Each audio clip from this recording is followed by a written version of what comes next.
bom dia. É uma satisfação muito grande estar aqui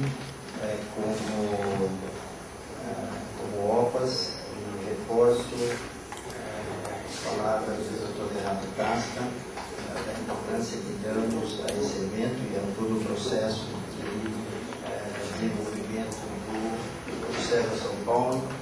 A nossa inserção particular aqui, enquanto IBM, enquanto gestão de informação e conhecimento, é um eixo e valor de como é que a gente pode diminuir isso que é conhecido de knowing gap, o que se conhece e o que se pratica, que é uma das prioridades do desenvolvimento do nosso trabalho hoje com a biblioteca de saúde. Particularmente nessa área do convívio ou interação de público e privado no sistema de educação brasileiro, existe obviamente uma demanda muito grande de coletar, organizar a informação científica. Nós começamos com um processo preliminar ainda de avaliação que se publica no Brasil, que está indexado na Financial, e existe, a gente precisa revisar mais detalhadamente, mas, por exemplo, entre 2006 e 2007 existe um aumento de mais de 100% e de 2007 para 2008 de 60%, 70%. Então, talvez tenha uma curva de crescimento e acúmulo de conhecimento científico que é necessário para a discussão que a gente trabalha aqui.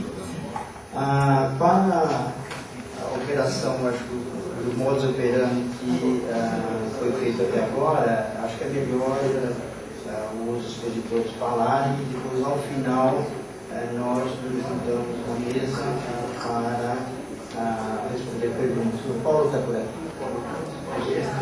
Ele está sem barba. Então, o professor Nérgio e Paulo, a gente pode depois no final estar na mesa, né, Paulo? Tudo bem, prazer, viu? Então, de imediato, nós temos, teoricamente, a gente tinha 2 horas. Vamos tratar que as apresentações se façam no horário previsto de 20 minutos. Nós temos ainda um intervalo. Somos suficientemente disciplinados para voltar, e tentar terminar a 12h15, obviamente com direito a toda a participação que vocês quiserem. Nesse período, o que se determina é a instalação dos primeiros postos sanitários nos hospitais regionais e nos dispensários e de recursos financeiros centralizados na União, que sempre foram bastante escassos, na ordem de 0,5%.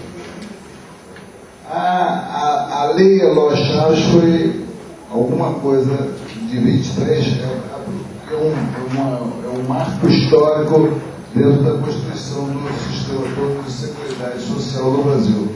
A lei Eloy Chaves é que permitiu depois o surgimento das caixas de pensões e aposentadorias e a raiz do movimento da greve geral de 1917 e Eloy Chaves, que era policial, diretor do Departamento de Polícia de São Paulo, não é isso? O Eloy Chaves formulou depois a lei da proteção social. Mas o Eloy Chaves, a origem do Eloy Chaves é o Departamento de Polícia. Foi a polícia começando a regular o início da Seguridade Social no Brasil.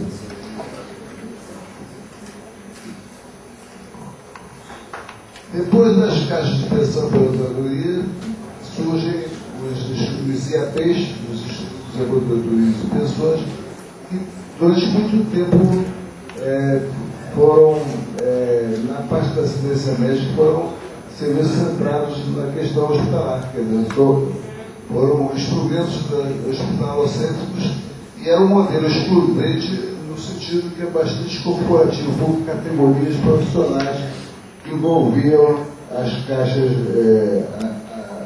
as CAPs. Os IAPs, já na década de 60, durante muito tempo se discute toda a lei da orgânica da Previdência Social dos anos 40 aos 60, que acabou sendo uma barganha política em relação ao período do Juscelino Kubitschek, que o Juscelino pretendeu se reeleger no outro mandato da gestão seguinte, conseguiu fazer uma composição que aprovou a Lei Orgânica da Previdência Social, a LOPS, em 1960, em todo 1960. E a partir daí há uma tendência da absorção dos IAPs, há uma centralização maior, aí já no período dos anos 64, 65, e uma que está coincidindo com todo o modelo econômico vinculado à substituição de importações e uma centralização e uma urbanização intensa do país. É nesse período que se cria o Instituto Nacional de Previdência Social, que já tinha sido previsto lá na Lei Orgânica da Previdência Social dos anos 60, mas que não se realizou naquele momento. O que se vê daí a partir da centralização com o modelo australopédico e o surgimento das empresas de serviço médico de pré-pagamento, especialmente aqui em São Paulo. A medicina de público começaram a ser gestadas nesse período de 64 em diante, e a origem foi o setor todo de produção automobilística na região de São Paulo. Também, nesse momento, aí o Carlos Gentil de Mello, não sei se vocês se lembram dele, já falecido, indicava que a unidade de pagamento por unidade de serviço era um fator incorrigível de corrupção. E o Carlos Gentil de Mello apontou a unidade de serviço como sendo um fator incorrigível, insuperável de corrupção.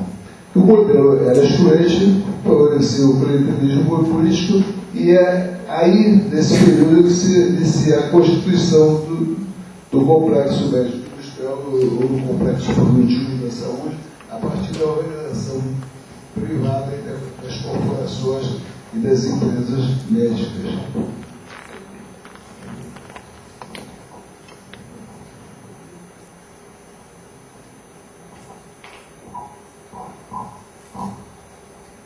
Deixa eu ver se eu tenho algum.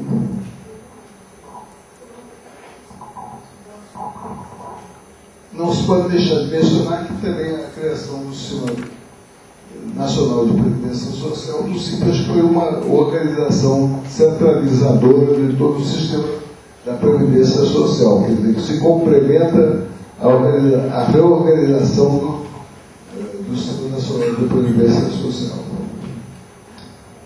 Mas a primeira movimento de reforma da saúde se vê com o plano do CONASP a partir de uma crise financeira muito intensa do sistema da Previdência Social.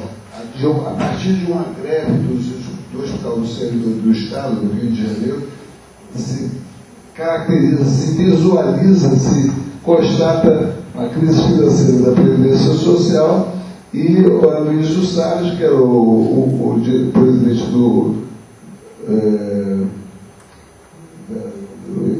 ministro da Previdência, no momento, Aloysio Salles propõe o plano do CONASP, que vai ser uma articulação inicial dos serviços de saúde nos 3 níveis, e vai dar mais prioridade às ações primárias de saúde. Vão se instituir as comissões interinstitucionais de saúde, que vai ser uma espécie de embrião para a configuração de uma nova modalidade de sistema de saúde, que passa a coordenar mais os níveis municipal, estadual e federal.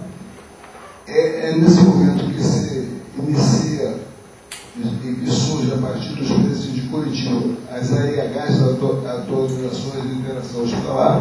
E esse pagamento por procedimentos substitui o pagamento por unidade de serviços que havia sido proposto no modelo anterior, no período anterior. Então, as AEHs vão ser substitutivas da modalidade de pagamento por procedimento do pagamento por unidade de serviço. E se estabelece um controle maior da auditoria do serviço de saúde.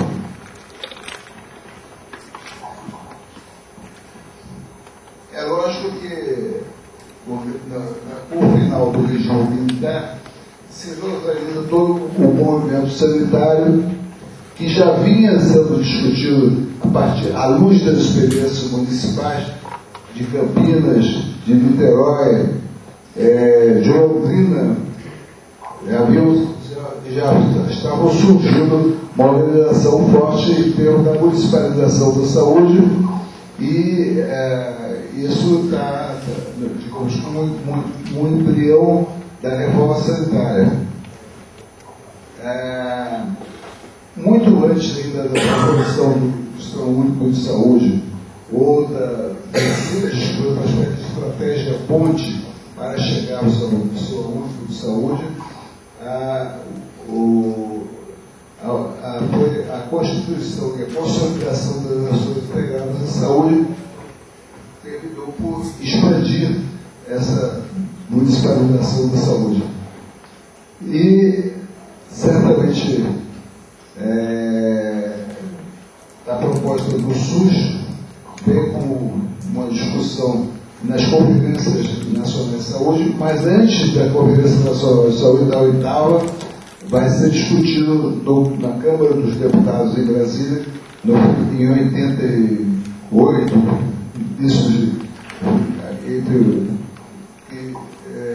que vai se formular uma proposta inicial indicando os caminhos para a unificação do sistema.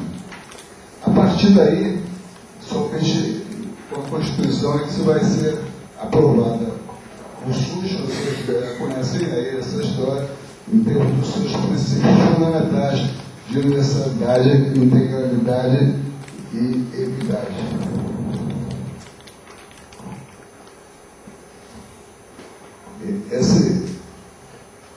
Essa proposta,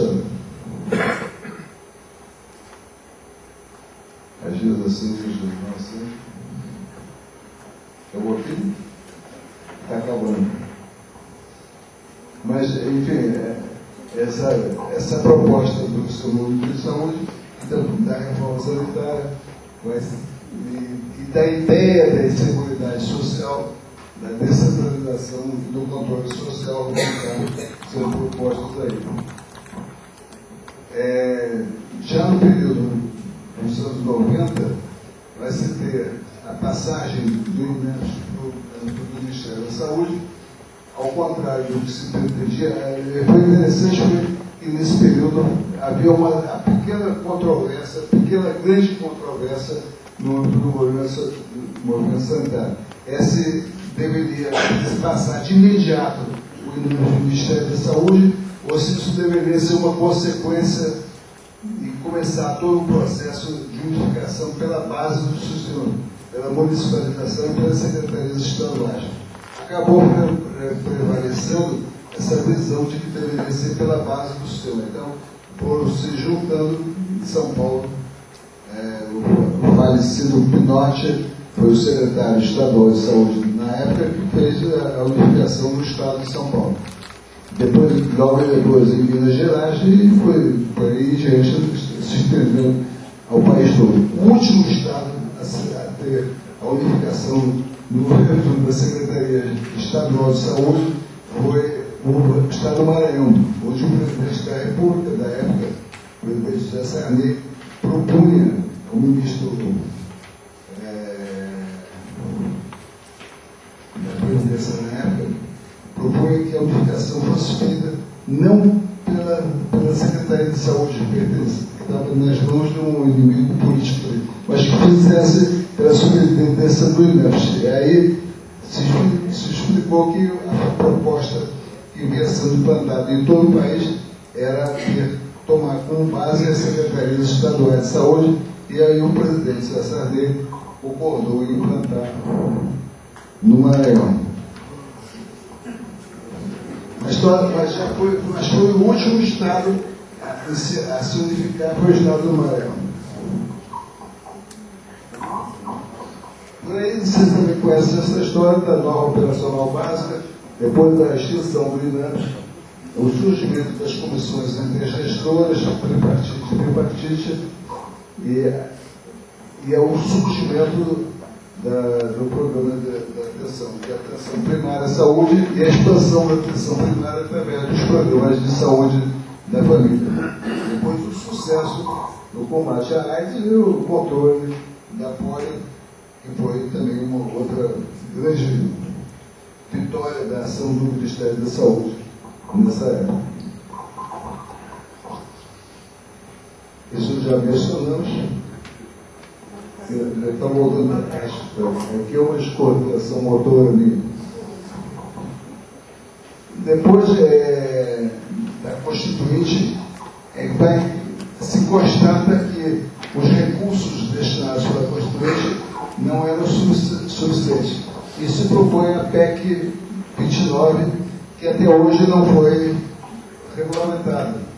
A PEC 29, então, supostamente ampliaria os recursos previstos na Constituição, mas a não regulamentação da PEC ainda não permitiu dar mais sustentabilidade a essa proposta. Agora, na Constituinte 88, acho que a grande falha do movimento sanitário como um todo foi não ter estabelecido as bases para a regulação do setor privado. Simplesmente se contentou em dizer que era livre a iniciativa privada, mas não se estabeleceram bases sólidas para a regulação do setor. Isso só surgiu e só foi proposto com a regulamentação dos planos de seguro de saúde, a Lei 9656, de 1998, e depois com a criação da ANS, já no ano 2000. Então, a regulação do setor privado da saúde só passou mais ou menos incólume na Constituinte, e só foi regulamentado a partir do ano 2000 e a partir da Lei 9656. Hein? Quer dizer, a regulação privada é tardia em relação à Constituição do Sistema Único de Saúde, e deixou de fora muitos dos postulados que eram necessários, e simplesmente se disse que era livre iniciativa privada, mas não se estabeleceu as bases regulatórias que se desejavam.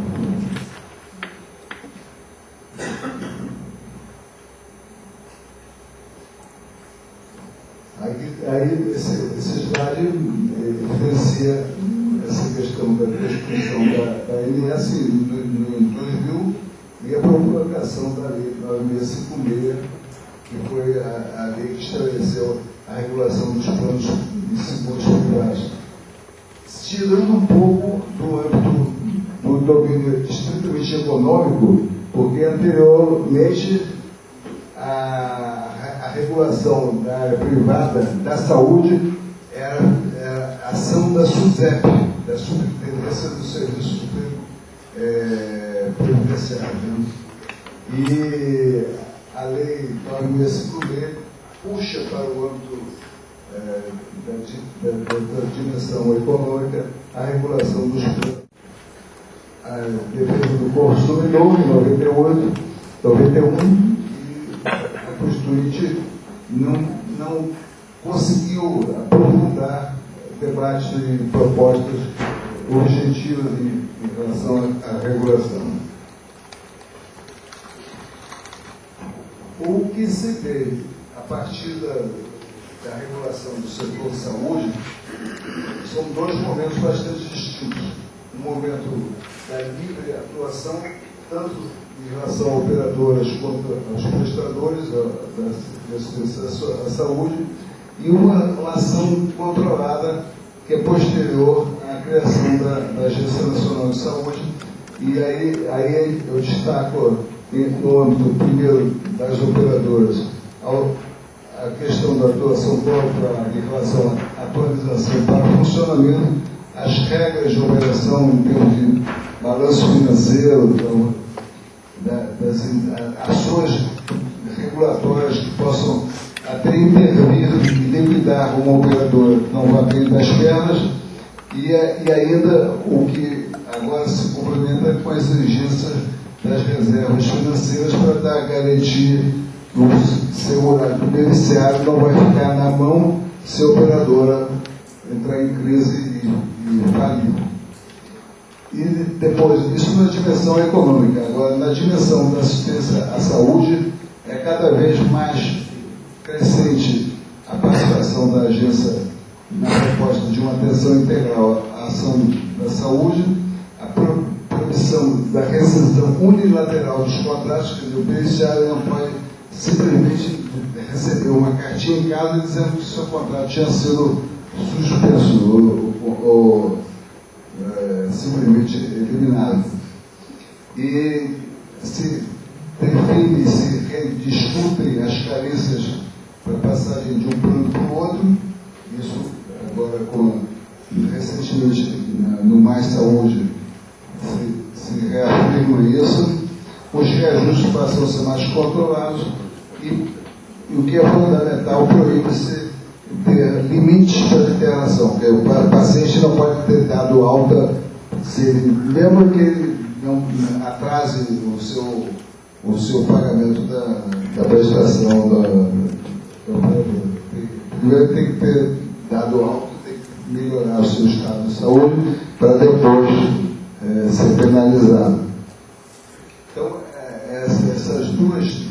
esses dois momentos, antes e depois de 2000, que é importante distinguir entre a livre atuação e a atuação controlada resultante da ação regulatória do Estado.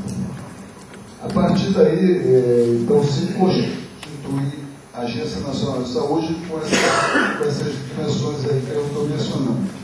A defesa do interesse público, de suplementar a saúde, regulando as operadoras, regulando os prestadores de serviço no sentido da qualidade da atenção e prestando informações aos beneficiários e consumidores, fazendo com que esse tripé, operadores, prestadores e beneficiários, possam se constituir ou interagir de uma forma sólida no sentido da qualidade, da garantia, da segurança do atendimento.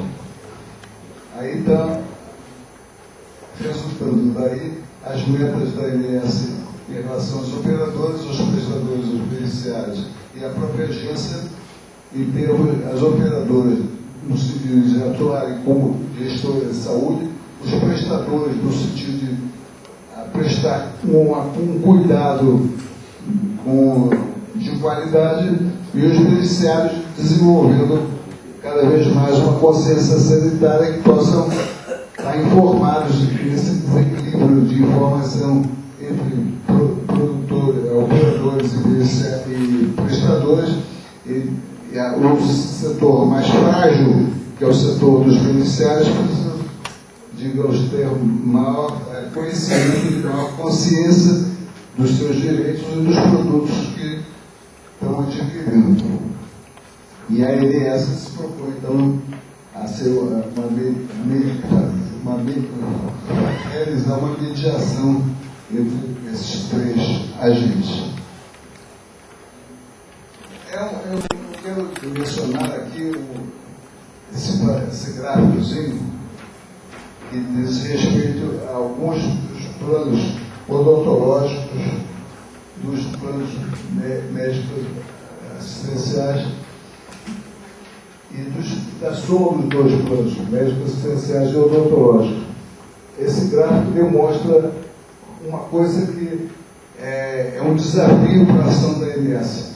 Esse é a curva ABC, onde no ponto A estão ali 80% dos beneficiários, 42 milhões de pessoas, e que são 228 operadoras. No ponto B estão 90% dos beneficiários, com 432 vínculos, não são pessoas, são vínculos. São operadoras correspondendo a 42 milhões de vínculos, não são pessoas, são vínculos. E depois de 1.800 operadoras, englobando 53 milhões de vínculos, assistência médica e odontológica. O que a gente vê aí é que há uma concentração de mercado e 42 milhões de vínculos são cobertos por 80% das operadoras do mercado, 80% da população, que corresponde a 228 operadores. Então, 228 operadores concentram cerca de 80% dos vínculos. Tá certo? Então, isso é um desafio para a ANS, porque a ANS se propõe a combater o monopólio e a monopolização e uma distribuição mais equitativa da ação das operadoras. Ou seja, 80 operadores estão concentrando cerca de 42 milhões de vínculos beneficiários e correspondem a essas 88 operadores correspondem 228 operadores correspondem a 80% do mercado. Está claro? Eu não sei se eu consegui me expressar adequadamente na análise da cidade. Aí, de gasto de saúde, é outra desigualdade. O Brasil, se diz muito que o Brasil gasta muito em saúde. O Brasil gasta muito em saúde, a gestão é complicada, mas o Brasil gasta desproporcionalmente mal em saúde, porque o gasto público é menor que o gasto privado. O gasto público é da ordem de 3,26 em 1998 e da ordem de 3,44 em 2003. E o gasto privado é da ordem de 4% do PIB nesse período. Se vocês comparam a OCDE com outros países como a Argentina, Colômbia, se verifica que o Brasil gasta menos e os países da Europa e da OCDE, a proporção do gasto público predomina sobre a proporção do gasto privado. Então, isso é o que eu quero destacar, que existe um desequilíbrio acentuado na América Latina e na OCDE em relação ao gasto privado, ao gasto público com o gasto privado. Na OCDE, nos países da OCDE é de 5,91 no gasto público e de 3,8 o gasto privado. No ano de 2003 é de 10,01 e depois de 6,4 o gasto total de saúde é de 10,1, o gasto público é de 6,6 e o gasto privado de 3,37. Então, existe um desequilíbrio. O importante, o gráfico está muito complicado, não é bom de se ver. O gráfico, a tabela. Mas o que eu quero destacar aí é que se gasta talvez mal, a gestão pode ser precária, agora gasta-se desproporcionalmente menos na área pública do que na área privada. No Brasil e nos países da OCDE é o oposto. No BRIC, no grupo BRIC, Brasil, Rússia, Índia e China, vocês observam que a aí também o gasto público é menor que o gasto privado.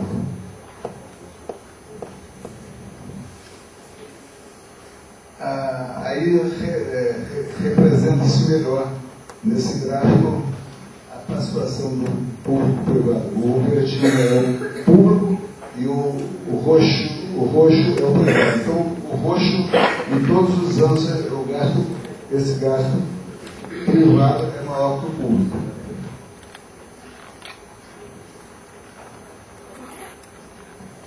Outra desigualdade se dá no financiamento público-privado do SUS e dos planos de saúde e do gasto direto das famílias. O SUS, para atender a universalização da saúde, praticamente 90 milhões de pessoas, tem um gasto per capita de 422,50.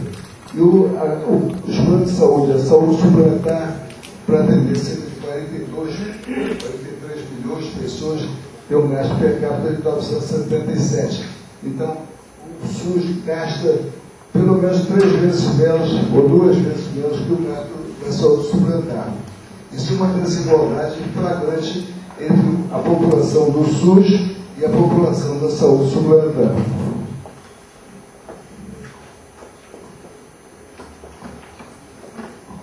Quando a gente observa o gasto, alguns componentes, fixe-se nessa coluna azul, que é o gasto com medicamentos.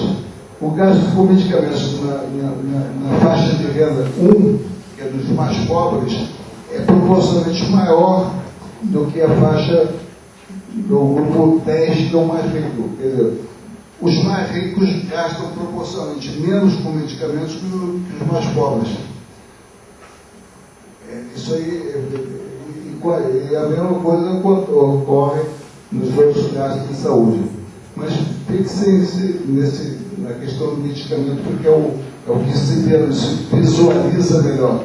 O gasto do percentil 1, corresponde a 10% mais pobres, corresponde praticamente 60% a gasto com medicamento. E no percentil 10, o gasto com medicamentos corresponde mais ou menos a 40% das famílias.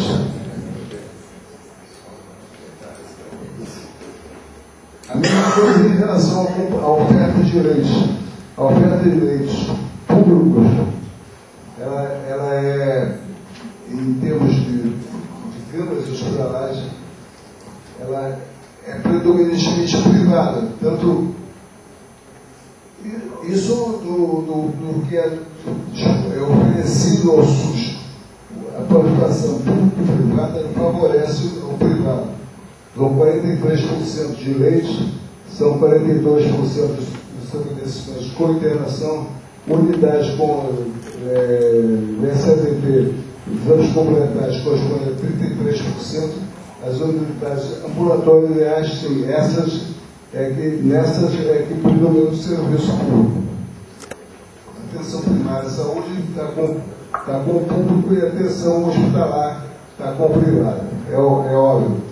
Agora, no mercado privado da saúde, não existe esse mix público-privado. É predominantemente privado, tanto em termos da composição de leitos, quanto dos estabelecimentos que oferecem a CSDT, quanto as unidades ambulatoriais. Entendeu?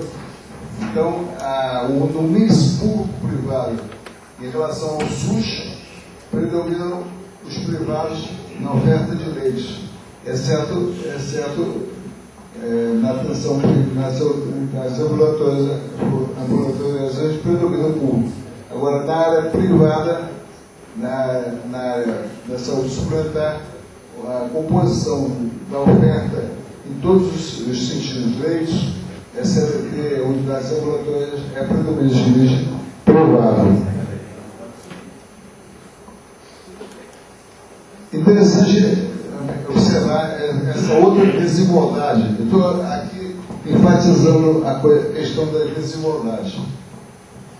O roxinho é o OCDE e o verdinho é SUS. E e o amarelinho é saúde suplementar. Se vocês observarem bem, em termos de tecnologias, a hemodiálise é feita predominantemente pelo Sistema Único de Saúde. É a única tecnologia que o Sistema Único de Saúde detém como predomínio do SUS. Porque quando você vai ver a questão da hemodinâmica, da medicina nuclear, da radioterapia, da ressonância magnética, da tomografia computadorizada, do líquido transmissor, ou para cálculo renal, ou do mamógrafo, é predominante de 3 a 5 vezes mais na área da saúde suplementar do que na área pública. Então, essa outra desigualdade é em relação à oferta de tecnologia, onde a desigualdade é maior a favor da área da saúde suplementar e é mais carente a oferta à população do SUS. Então, aqueles que mencionam que essa dualidade é boa, a Isabela Santos, num trabalho recente nosso, foi apresentado ao SEBS, evidencia que a dualidade é um outro fator de desorganização e desigualdade. A dualidade de você poder utilizar o SUS ou poder usar a saúde suplementar, ou o beneficiário da saúde suplementar, ele usa o SUS quando não precisa de uma tecnologia mais cara ou de um atendimento mais complexo. Então ele vai para o SUS. Quando ele não precisa dessa tecnologia, ele fica na saúde suplementar. Então a ideia da saúde, dessa dualidade do sistema, ele favorece ou agrava a desigualdade da população de beneficiários do sistema de saúde suplementar e em desfavor do SUS. Então, isso é importante, esse acesso às tecnologias. Finalmente, acho que seria importante discutirmos uma nova faceta da regulação nesses 6 pontinhos aí. Os 6 pontos que deveriam... E a regulação, dentro dessa concepção, não seria uma regulação apenas da área privada pela Agência Nacional de Saúde, não. Seria uma regulação do sistema de saúde, do sistema brasileiro de saúde, porque o sistema único de saúde acaba sendo confundindo um pouco as coisas. A regulação do sistema brasileiro de saúde, ou seja, a cargo do Ministério da Saúde, envolvendo público e privado, deveria estar envolvendo a questão da oferta de tecnologias, com uma redução da desigualdade da oferta de tecnologias, a mesma coisa em relação à quantidade e à qualidade dos profissionais de saúde, no âmbito da formação, da certificação e da educação continuada desses profissionais de saúde. A reforma sanitária adquiriria assim uma visão muito mais abrangente. O pagamento dos profissionais e prestadores por resultados, em vez de ser por procedimentos, com incentivo financeiro para atuar nas regiões mais críticas. Um quarto ponto da certificação e da acreditação dos estabelecimentos de saúde, no sentido de assegurar ou de qualificar, garantir a qualidade do cuidado da saúde. Hoje se faz então procedimentos sistemáticos para a qualificação de operadoras que a Agência Nacional de Saúde tem desenvolvido, envolvendo 30 indicadores que permitem avaliar a ação dos operadores, mas eu considero que é pouco isso, deve-se fazer essa qualificação também no setor público. Então, a certificação e acreditação dos estabelecimentos públicos e privados de saúde, os parâmetros de qualidade essenciais, essa é a experiência do Chile, que desenvolveu parâmetros de qualidade essenciais, pelo menos para 50 condições de saúde, onde se estabelece o tempo máximo de espera, o acesso à qualidade do atendimento. Então, as condições mais frequentes teriam esses parâmetros de qualidade essencial. E uma sexta dimensão em relação à produção e oferta de medicamentos e de outros insumos de saúde. Então, esses 6 pontinhos aí fariam parte do que a gente está chamando da regulação integrada da saúde, não apenas da saúde suplementar, a regulação integrada do sistema de saúde, envolvendo a saúde suplementar e envolvendo o sistema público de saúde. Eu creio que essas dimensões, muito na linha do que o ministro Temporal vem declarando, envolvem tanto a questão do aprimoramento da gestão, da qualidade da gestão, quanto a ampliação dos recursos destinados ao sistema único de saúde e ao sistema de saúde como um todo. Então, essas 2 dimensões que eu queria encerrar essa fala aqui, corroborando o que o ministro Temporal veio declarado, que não é apenas a questão da gestão, é a questão da gestão com mais recursos. Eu creio que esse é um pouco a mensagem que eu queria deixar aqui, de uma mensagem em termos do destino da reforma sanitária, que a gente está ainda um pouco carente de motes, de molas propulsoras para a retomada da reforma sanitária, mas que poderia estar dentro de uma ação interministerial, de uma regulação integral que considerasse as forças do mercado e considerasse a qualidade do serviço público. Então, esse conjunto de fatores é o que eu creio que constitui o desafio atual da retomada da reforma sanitária.